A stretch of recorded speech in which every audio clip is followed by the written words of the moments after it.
The voice of sharing, Durian ASEAN.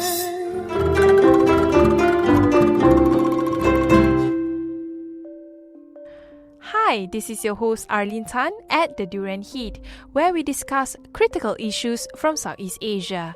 Today, we are going to talk about smart leaders, smarter cities, on the importance of cultural intelligence to leaders and cities in Southeast Asia.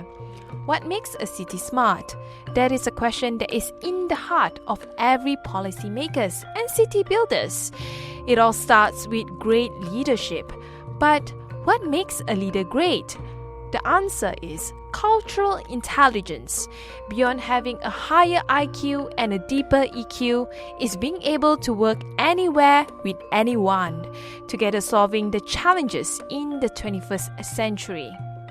I will be speaking with Adirupa Sengupta, a CEO of Common Purpose, an organization dedicated to doing just that, developing great leaders.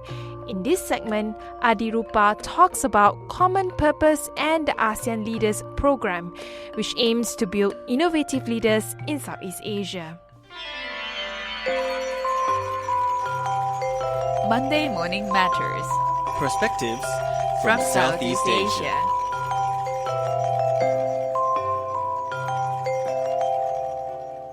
Hi, welcome Adirupa Sengupta, that's your full name, and you are the Common Purpose Asia Pacific CEO.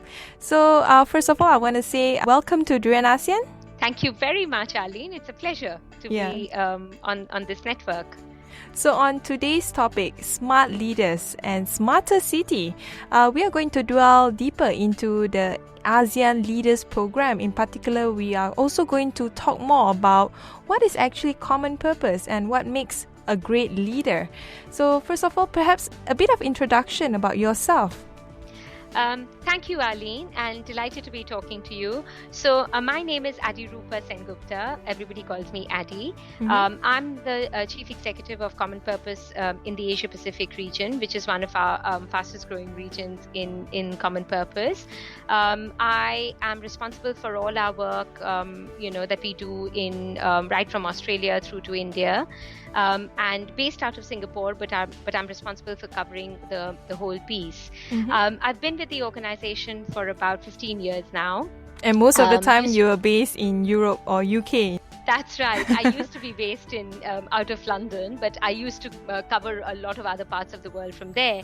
But for the last 2 years, it's been an absolute pleasure to be based in the heart of the ASEAN in Singapore, and but using Singapore as a base to cover the whole of ASEAN region as well as parts of Asia Pacific too. Mm-hmm. And it's been a great pleasure to be responsible, to be given the responsibility to be growing Common Purpose in this part of the world.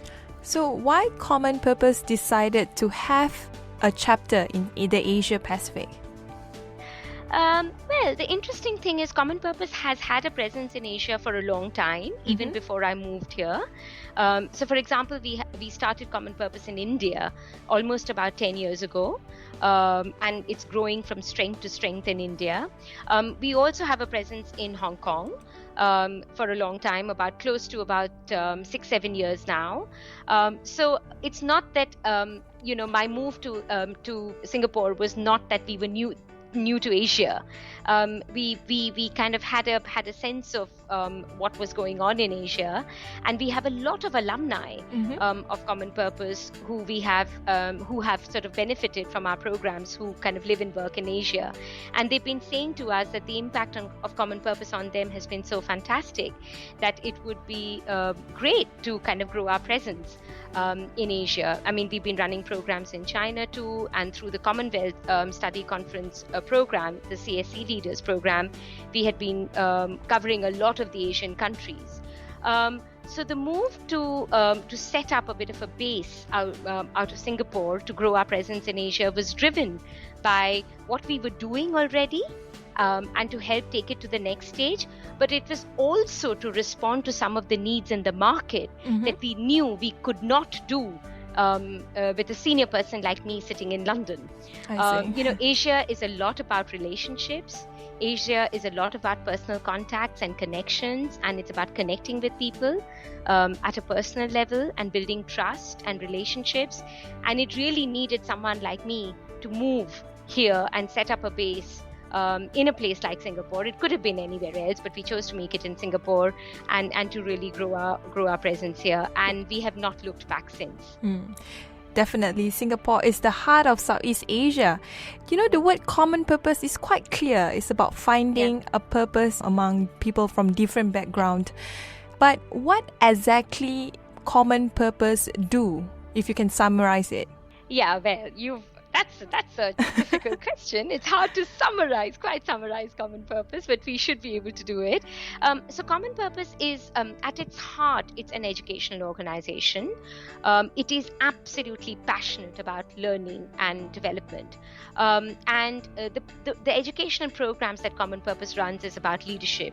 So what Common Purpose is really trying to do is trying to change the world. A lot of people are trying to do the same thing. They're trying to change the world in their own ways. The way Common Purpose is trying to do it is through leadership programs, by trying to make leaders better. It's trying to give the leaders around the world, across different age groups, across different leadership levels, across different generations, in different cities, in different cultures, in different regions, better skills, better knowledge and better connections to make the world a better place, both for themselves as well as for society. So the programs that we run are not just about making organizations or individuals better, but it is also about making society better. And our USP, as it were, so going back to your question, Arlene, about what is the purpose of Common Purpose, is to really make leaders who are better at crossing boundaries. Who can crisscross different worlds and who can make a really positive impact in doing that. And who are you targeting? Are they the younger generation, the older people, or yappies? So we are targeting leaders from across different generations.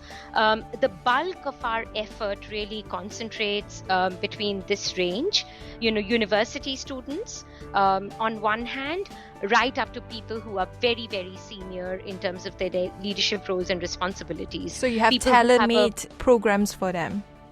Yeah, so what we have is we've got tailor-made programs for university students. We've got programs for those who are in their early careers, those who are in their mid-careers, senior and established leaders, people, and right up to people who have a national, international, global remit. So we kind of roam the range in leadership development, but the bulk of our effort concentrates from university students right through to people who are very senior in terms of their leadership roles. And we've got what I would call, Arlene, off-the-shelf programs. So if you're in any city where we're running Common Purpose, you can almost pick and choose a program that we're running. And if you meet the criteria for the program, you can participate in it. But we are also very good at customizing and putting together bespoke programs for organizations or companies or groups should they wish to require that kind of intervention. Interesting. And recently, you are also developing a program called the ASEAN Leaders Program. Tell me more about it. Yes, this is incredibly exciting. So this is, as you rightly pointed out, Arlene, it is the ASEAN Leaders Program. So it's a program that we are absolutely proud and delighted to be launching with our partners such as GE, who is our global corporate partner on this one, and the ASEAN Foundation, which is a foundation which has been set up by the 10 member states of the ASEAN, and on its board are the ASEAN ambassadors to the ASEAN of all the 10 countries who are on the board of trustees of the ASEAN. So we are delighted to be working in partnership with such esteemed partners. So this program will be an annual 2-part leadership development program.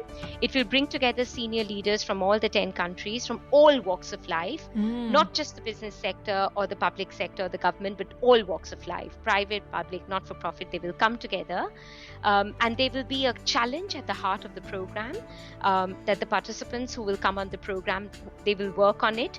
So it will be as much about leadership development as it will be about trying to find solutions to that challenge.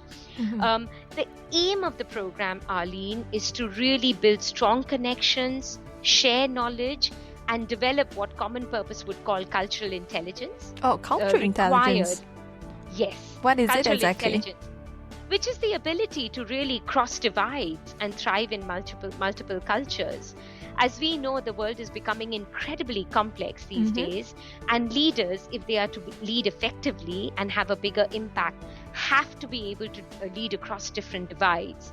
You know, the divide of countries, the divide of cities, the divide of culture, the divide of sector, the divide of gender, the divide of background. And in order to do that effectively, what they need is cultural intelligence. But most of the time, when we talk about leadership, we don't tend to talk about cultural intelligence like what you said. They don't necessarily teach us in school or even in the workplace on how to do it effectively. Absolutely. I mean, if you look at the leadership traits that were really valued in the world up until now, you know, as you will know, Arlene, organizations for a long time used to recruit for IQ. And they would absolutely recruit people for analytical ability. And then came EQ, which was all about emotional intelligence. But often the bit that was missed was the bit about working with people, you know, who are very diverse and very different from your own. So that's why Common Purpose deeply believes that cultural intelligence is really important, because in the future, we believe that organizations will recruit for IQ. They will develop their people for EQ, but they will often, sadly, end up sacking people for the lack of CQ. I see. Because, you know, if they are not able to cope with people who are very different from them, and that's the demand that the world will place on individuals, then it will be very difficult for organizations to sustain people without that kind of leadership trait. And that's going to be one of the key features of the ASEAN Leaders Program. We will continue the conversation later on our second segment of the interview. Stay tuned. For more interviews by Durian ASEAN, please tune into our website at durianasian.com. If you're on the go, you can always download our TuneIn app on your mobile. Please subscribe to our YouTube channels at Durian ASEAN and Durian ASEAN TV. Don't forget to follow us on our Facebook page, Twitter and Instagram. We always welcome feedback from our listeners. Stay tuned with the Durian Heat on Tuesday to Friday, same time at 1 p.m. on GMT Plus 8. Durian ASEAN, the voice of discovery and sharing. You're now listening to Durian ASEAN, the voice of discovery and sharing.